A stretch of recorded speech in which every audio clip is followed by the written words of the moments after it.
Hello दोस्तों, नमस्कार। आपका हमारे यूट्यूब चैनल LKMM स्टोरी 22 में एक बार फिर से तहे दिल से स्वागत है। तो आपका ज़्यादा समय ना लेते हुए आइए कहानी का जल्दी से शुरुआत करते हैं। यह एक अजीब इत्तेफाक था कि जब भी मेरी बीवी प्रेग्नेंट होती तो नौकर बहुत खुश दिखाई देता और कहता, साहब मैं बाप बनने वाला हूँ।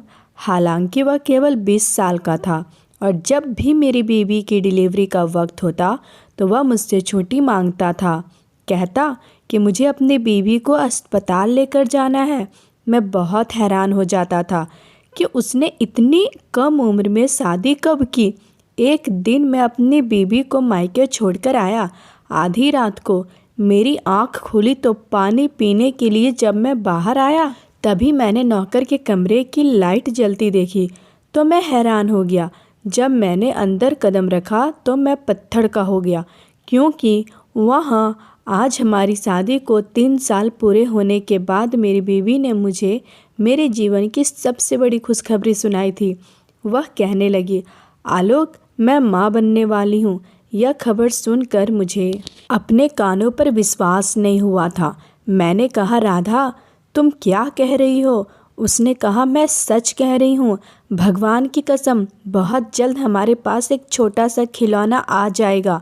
उसकी बात सुनकर मेरे दिल में तो खुशी की लहर दौड़ने लगी थी। मैं बोला, राधा आज तुमने मेरा जीवन सफल कर दिया। तुम रुको, मैं अभी यह खबर अपनी माँ को सुनाकर आता हूँ। मैं जल्दी से अपने कमरे से बाहर आ गया था। सामने लाउंज में माँ बैठी थी। कहने लगी, आलोक इधर आओ, आओ मेरे पास। मैं माँ के पास जाकर बैठ गया था। मुझे पता था कि आज फिर वो मेरी दूसरी शादी की बात करने बैठी है। वो बोली, आलोक मेरे बच्चे, तुम्हारे बीवी राधा तो बांझ है, वो तुम्हें कभी भी औलाद नहीं दे सकेगी। मेरी बात मान लो और तुम दूसरी शादी कर लो। यह देखो मेरे पास अच्छे परिवार की लड़कियों की तस्वीर है। तुमको बस एक लड़की पसंद करनी है, उसके बाद तुम्हारा काम खत्म हो जाएगा। फिर मैं जानूं और मेरा काम मेरे ओठों पर मुस्कुराहट फैल गई थी। मैं बोला, माँ अब इन तस्वीरों को छोड़ दो, मैं आज आपको बहुत अच्छी खबर सुनाने वाला हूँ। माँ भी सुनने के लिए बेताब हो गई थी। वो बोली, जल्दी बताओ क्या कहना चाहते हो? मैं बोला, माँ आप दादी बनने वाली हैं। माँ ने हैरानी से मेरी तरफ देखा। फिर वो बोली, तुम अपनी शादी टालने के लिए झूठ मत बोलो। मैं बोला, माँ मैं सच कह रहा हूँ, मुझे यह खुशखबरी राधा ने खुद सुनाई है।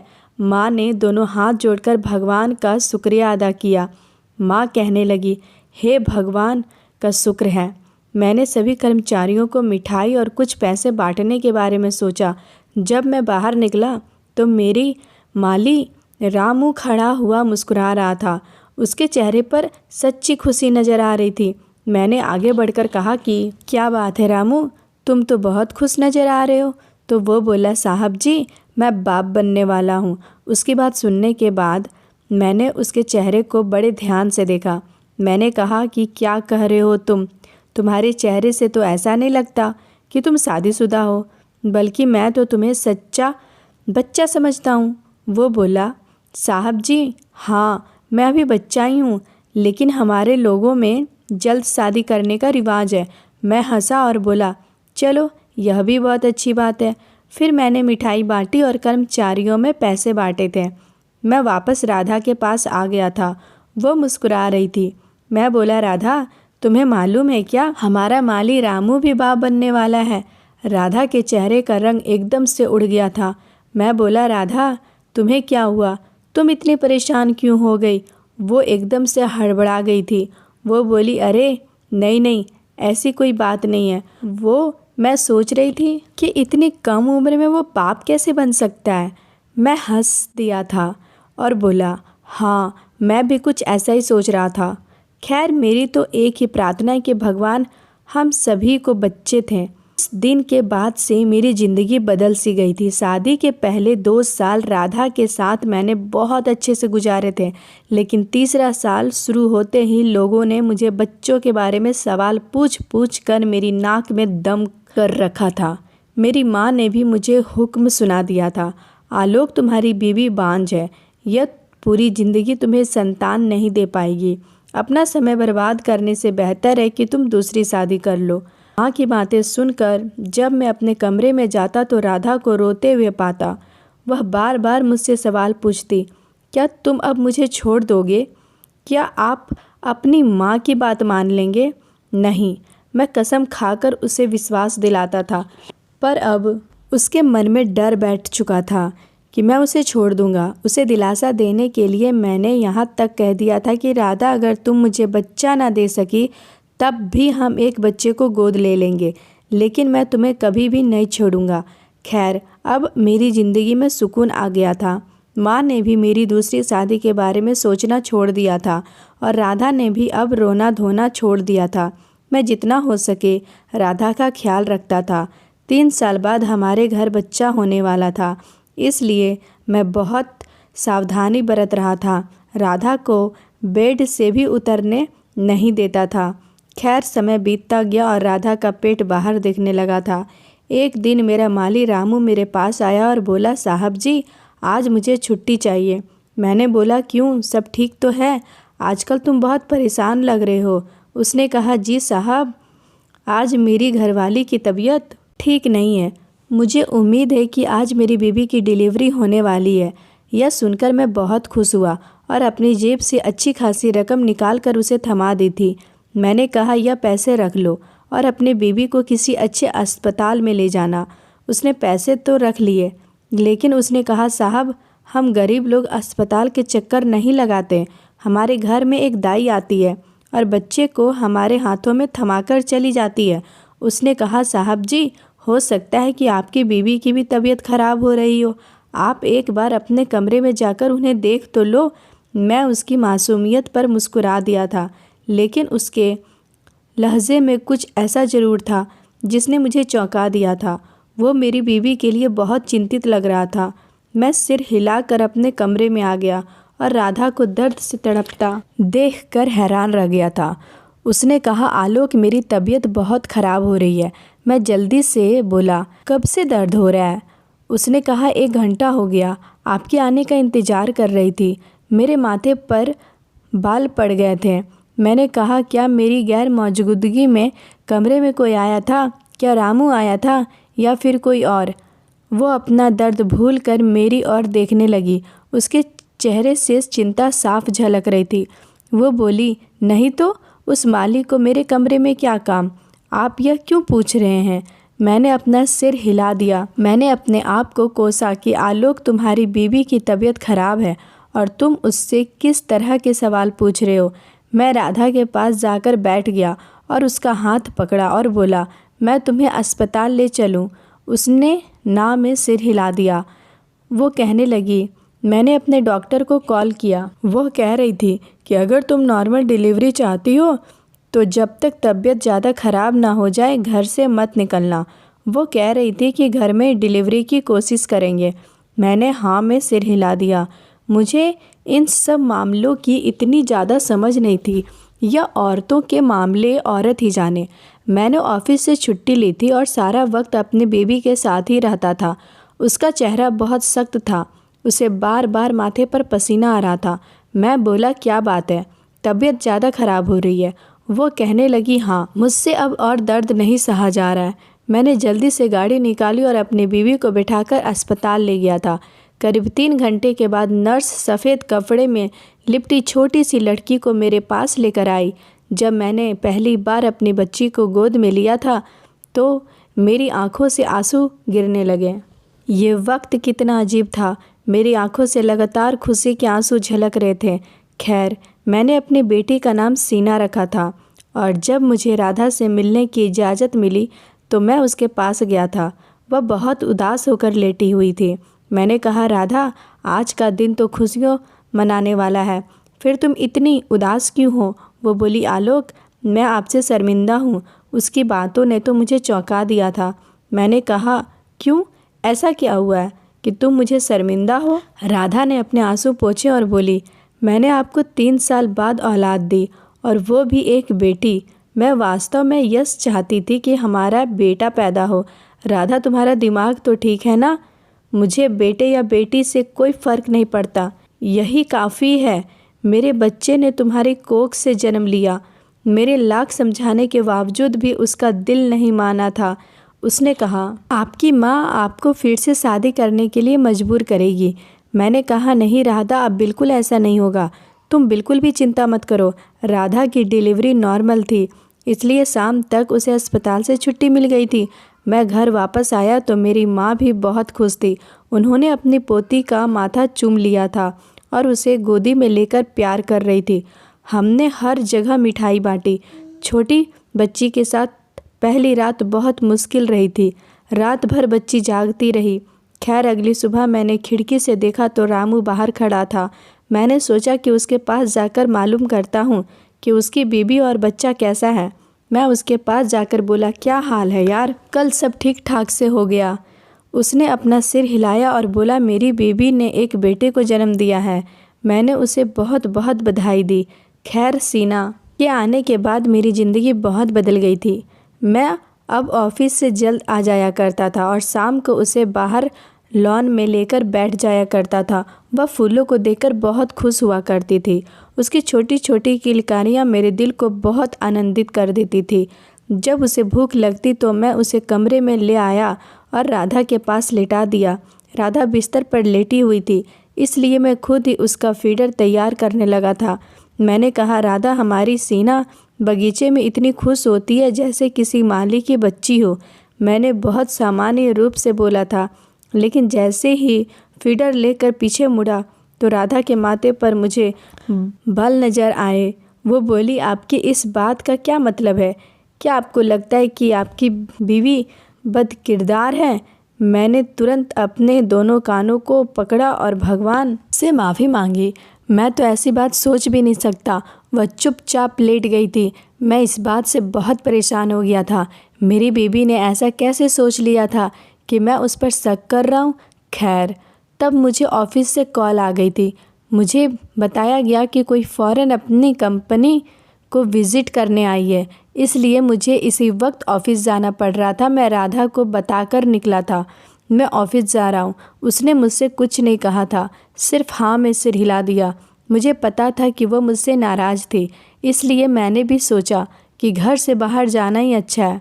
खैर, मैं गाड़ी में बैठकर ऑफिस की ओर जा रहा था, तभी मेरे बॉस की मुझे कॉल आ गई। उन्होंने मुझे एक फ़ाइल के बारे में बताया जो मुझे लेकर जानी थी, इसलिए मुझे आधे रास्ते से वह घर वापस आना पड़ा। मैं अपनी धुन में अपने कमरे की ओर बढ़ रहा था, तब मेरे कानों में राधा की आवाज़ सुनाई दी थी। भगवान जाने वह किससे बात कर रही थी। वो कह रही थी, तुम्हें पता है क्या सीना के बारे में उसने क्या बात की? वह कह रहा था कि सीना तो किसी माली की बेटी लगती है। मैंने झटके से दरवाज़ा खोला था क्योंकि मैं जानना चाहता था कि मेरी बीवी किससे बात कर रही है। सामने का दृश्य देखकर मेरा दिल एकदम से थम गया था, क्योंकि वहाँ कोई और नहीं, रामू खड़ा था। वह हक्का बक्का रह गया था, जबकि राधा के चेहरे की भी हवाइयाँ उड़ गई थी। मैंने कहा, रामू, तुम यहाँ क्या कर रहे हो? तुम्हें इस वक्त बगीचे में नहीं होना चाहिए था क्या? उसने हकलाते हुए जल्दी से बोला कि मुझे तो मैम साहब ने बुलाया है। उसने अचानक से राधा की ओर देखा था। उसने जल्दी से पर्स से 1000 रुपये का नोट निकाला और रामू को पकड़ा दिया और बोली, इन पैसों से अपने बेटे के लिए कुछ खरीद लेना। उसने पैसे लिए और कमरे से बाहर चला गया था। राधा बहुत घबराई हुई थी। वो बोली, दरअसल मुझे सीना के लिए खैरात देनी थी, इसलिए मैंने रामू को बुलाया था, क्योंकि उसका छोटा बच्चा हुआ था ना। मैंने सिर हिलाया और अपनी अलमारी से फाइल निकालकर बाहर निकल गया था। राधा की आवाज़ अभी तक मेरे कानों में गूंज रही थी। वह एक माली के साथ खुलकर कैसे बात कर सकती है? मैंने आज तक उसे कभी भी किसी के साथ इस तरह बात करते नहीं देखा था। मैं खुद को शांत करने की कोशिश कर रहा था। मैं अपना मन इस बात से हटाना चाहता था। तब मैंने सोचा कि मेरी बेबी सच में हालात से लड़ने वाली स्त्री है। वह यकीनन यही सोचती होगी कि जब मेरी बेटी के पास सब कुछ मौजूद है तो माली के बेटे के पास भी कुछ ना कुछ ज़रूर होना चाहिए। खैर, वक्त बीतता गया और सीना अब 4 साल की हुई तो राधा ने मुझे यह खुशखबरी सुनाई कि वह फिर से माँ बनने वाली है। मैं भगवान का जितना शुक्रिया अदा करता उतना कम था। कहाँ मैं इतने लंबे समय से बच्चों के लिए तरस रहा था और अब भगवान मुझे खुशियाँ ही खुशियाँ दे रहा था। मैं सीना को गोद में उठाकर बाहर लेकर आया। मैंने उसे लॉन में लिटा दिया था। वह आकाश में उड़ते पक्षियों को देखकर बहुत खुश हो रही थी। तभी मेरी नज़र रामू पर पड़ी थी। वह बेहद खुश नज़र आ रहा था, तो पौधों को पानी दे रहा था और साथ ही साथ गुनगुना रहा था। मैं बोला, क्या बात है रामू, तुम बहुत खुश नज़र आ रहे हो। वो बोला, साहब जी, भगवान ने मेरी सुन ली है, मेरी बीबी पेट से है। मैं हंस दिया और बोला, क्या बेहतरीन इत्तेफाक है कि मेरी बीबी भी पेट से है। मेरी बात सुनकर वो चुप हो गया था। दरअसल मेरी बात सुनकर उसे बधाई देनी चाहिए थी, लेकिन वह मुंह मोड़कर खड़ा हो गया था। और दूसरी बार फिर से ऐसा हुआ था कि जिस दिन मेरे घर बेटी का जन्म हुआ था, उसी दिन उसकी बीवी ने भी बच्चे को जन्म दिया था। मैंने रामू से पूछा कि तुम्हारा बेटा या बेटी?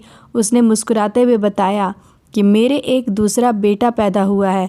मैंने खुशी से कहा कि यह तो भगवान का दिन है, लेकिन राधा इस बार भी बहुत उदास थी। मैंने उससे कहा कि भगवान की मर्जी है, तुम बेवजह बेटियों के पैदा होने पर दुखी होकर भगवान को नाराज मत करो। फिर दूसरी बेटी तो मेरे लिए बहुत लकी साबित हुई थी। उसके पैदा होते ही मेरी तरक्की हो गई थी। मुझे अचानक मेरे बॉस ने अमेरिका भेजने का फ़ैसला किया था। आज शाम की फ़्लाइट थी। जब मैंने यह बात राधा को बताई तो वो बहुत परेशान हो गई थी, क्योंकि माँ भी मामा के यहाँ गई थी। वो कहने लगी, मैं घर पर अकेली कैसे रहूँगी, फिर दो दो बच्चों को संभालना भी बहुत मुश्किल काम है। मैं बोला, हाँ, मुझे तुम्हारी परेशानी का ख्याल है, इसलिए मैंने इरादा कर लिया है कि मैं तुम्हें तुम्हारी माँ के घर छोड़कर जाऊँगा। वो तैयार हो गई तो मैं उसे छोड़कर आ गया। मेरी फ़्लाइट तो रात 12 बजे की थी, लेकिन फ़्लाइट लेट हो गई थी। अब मेरी फ़्लाइट को सुबह 4 बजे उड़ना था। मैंने अपने कमरे में बैठा ऑफिस के कुछ ज़रूरी फ़ाइल देख रहा था। अचानक मेरी नज़र रामू के कमरे पर पड़ी थी। उसके कमरे की लाइट जल रही थी। रामू उस कमरे में अकेला रहता था। वह अपनी बीबी को यहाँ साथ नहीं लाया था। मैंने सोचा, वो इस समय यहाँ क्या कर रहा है, कहीं उसकी तबीयत तो ख़राब नहीं। यह सोचते हुए मैं जल्दी से उठकर खड़ा हो गया था। मैं उसके कमरे में जाकर उसका हालचाल जानना चाहता था। मैं जैसे ही दरवाजे तक पहुंचा और दरवाजे के हैंडल पर हाथ रखा तो मेरे कानों में एक औरत की आवाज़ सुनाई दी थी, रामू, मैं तुम्हारी बेटियों को तुमसे मिलवाने लाई हूँ। यह आवाज़ तो बहुत जानी पहचानी सी थी, और यह आवाज़ किसी और की नहीं बल्कि मेरी बीबी राधा की थी। मेरे सिर पर तो आसमान गिर पड़ा था। मैंने जल्दी से दरवाज़ा खोला था। सामने राधा 2 लड़कियों और रामू को खड़ा था। राधा मुझे देखकर गुमसुम सी हो गई थी। मैं बोला, क्या बकवास है राधा। रोने लगी और वो बोली, आलोक, मैं आपको सब कुछ सच बता देना चाहती थी। मैंने उसके चेहरे पर एक जोर से थप्पड़ मारा और बोला, अपनी बकवास बंद करो। तुम जैसी अयास औरत मैंने आज तक नहीं देखी। दिल तो चाहता है कि मैं तुम्हें अभी तलाक देकर यहाँ से निकाल दूँ। यह बात सुनकर राधा मेरे पैरों में गिर गई थी। वो बोली, भगवान के लिए मेरे साथ इतना बड़ा जुल्म मत करना। मैं बहुत मजबूर थी आलोक। शादी के 3 साल तक हमारे यहाँ कोई औलाद नहीं हुई। उसका कसूरवार कौन था? कोई भी नहीं, क्योंकि औलाद तो भगवान के हाथ में होती है ना। वो जिसे चाहे जिसकी झोली औलाद से भर दे और जिसे चाहे उसे इस खुशी से दूर रख दे। फिर लोग मुझे क्यों दोष दे रहे थे? मैं मजबूर हो चुकी थी। जब मैंने खुद की जांच कराई तो यह साबित हुआ कि मैं माँ नहीं बन सकती हूँ। तुम्हारी माँ जो मुझे बांझपन को लेकर ताने मारती थी वो सच था। मैं सच में औलाद पैदा करने के काबिल नहीं थी। मैं यह हकीकत आपको बता नहीं सकती थी, फिर तो आप मुझे छोड़ देते। इसलिए मैंने घर के मालिक को विश्वास में लाने की कोशिश की थी। मैंने उससे कहा कि मैं बच्चा गोद लेना चाहती हूँ, तुम मेरी मदद करो। वो बोला, मेम साहब, छोटा मुंह बड़ी बात, लेकिन मेरी बीबी पेट से है। हमें इस बच्चे की ज़रूरत नहीं है, क्योंकि मेरे पहले से 4 बच्चे हैं। यदि आप कहें तो यह औलाद मैं आपको दे दूँगा, मगर फिर आपको मेरा ख्याल रखना होगा। वह घर का माली था, इसलिए मेरे मन में ख्याल आया, क्यों ना मैं ये सबको बता दूं कि मैं पेट से हूँ। और फिर मैंने जैसा ही किया। रामू उसकी औलाद के 2 लाख रुपए दे दिए थे और सीना हमारी हो गई थी। लेकिन मेरी ख्वाहिश थी कि हमारे घर एक बेटा पैदा हो जाए, इसलिए मैंने माली से कहा कि मुझे बेटे की ज़रूरत है। वह बोला कि मेरी बीवी आपके लिए बच्चा पैदा करने के लिए तैयार है।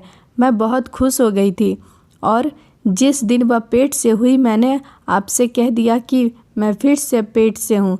आलोक, मैंने दोबारा यह खेल सिर्फ बेटे के लिए रचा था, लेकिन इस बार भी रामू के यहाँ बेटी पैदा हुई। मैं समय समय पर रामू की मदद करती रहती थी। इसी वजह से मेरे सिर से तलाक का बोझ उतर गया था। मैं उसे अपने कमरे में बुलाकर उसकी बेटियों से उसे मिलवा दिया करती थी। फिर आज आपने बताया कि आज आप अमेरिका जा रहे हैं। मैंने रामू से कहा कि अपनी बीवी को लेकर यहीं आ जाना, मैं बच्चों से उसे मिलवा दिया करूँगी। रामू तो अपनी बेटियों को देखने आ गया था, लेकिन उसकी बीवी नहीं आ पाई थी। वो कहने लगी, मैंने एक बार जो चीज़ दे दी थी, अब मैं पीछे मुड़कर उसे देखना नहीं चाहती। यह मेरी हकीकत है, आप मुझे माफ़ कर दो। मैंने यह सब आपके प्यार के लिए किया था, मैं आपको खोना नहीं चाहती थी। मैंने गुस्से से चिल्लाते हुए राधा को बोला, राधा, मैंने तुमसे कहा था कि मैं बच्चा गोद लेने को तैयार हूँ, फिर क्यों तुमने मुझसे यह सब छुपा के रखा? तुमको मुझे सब सच बताना चाहिए था। राधा ने मेरे आगे हाथ जोड़ लिए थे। उस वक्त मेरे सामने एक मजबूर औरत खड़ी थी, जिसे समाज के लोगों ने इस हद तक मजबूर कर दिया था कि उसे पैसों की औलाद खरीदने पर मजबूर होना पड़ा था। मुझे उस वक्त उस पर बहुत दया आ रही थी। मैं जानता था कि वह चाह कर भी मुझे भरोसा नहीं कर सकती थी, क्योंकि समाज में ऐसे लोग हैं जो दूसरी शादी के लिए हमेशा तैयार रहते हैं। जरा सा इशारा मिले तो दूसरी शादी की चाहत में पहली को छोड़ देने के लिए तैयार हो जाते हैं। राधा के आंसू पोंछते हुए मैंने राधा को बोला, राधा, मुझे तुमसे सिर्फ इस बात की शिकायत है कि तुमने मुझसे इतनी बड़ी बात क्यों छुपाई। उसने मेरी तरफ देखा और बोला, क्या आपने मुझे माफ़ कर दिया? मैंने हाँ में सर हिला दिया। वो एकदम शांत हो गई थी। फिर वो बोली, आलोक, हम इन लड़कियों को अपने साथ रख सकते हैं ना? मैंने बोला, पगली, यह हमारी बेटियां हैं, हमारे साथ नहीं रहेगी तो कहाँ जाएगी? मेरी बात सुनकर राधा की आंखों में खुशी के आंसू आ गए। मैंने रामू को शुक्रिया अदा किया और उससे विनती की वह इस राज को अपने सीने में दफन कर ले, और वह बोला, ऐसा ही होगा। राधा ने अपनी बेटियों को गोद में उठा लिया और मेरी तरफ देखकर मुस्कुराने लगी। मैंने राधा का हाथ पकड़ा और उसे अपने साथ अपने घर की ओर ले गया, क्योंकि वो मेरी बीवी और मेरी इज्जत थी। उसकी जगह और सम्मान मेरे घर में था। तो दोस्तों, ये थी हमारी आज की कहानी। अगर आपको यह कहानी अच्छी लगी हो तो वीडियो को लाइक और चैनल को सब्सक्राइब ज़रूर करें। धन्यवाद दोस्तों। कल मिलते हैं एक नई कहानी के साथ। तब तक अपना ख्याल रखिएगा।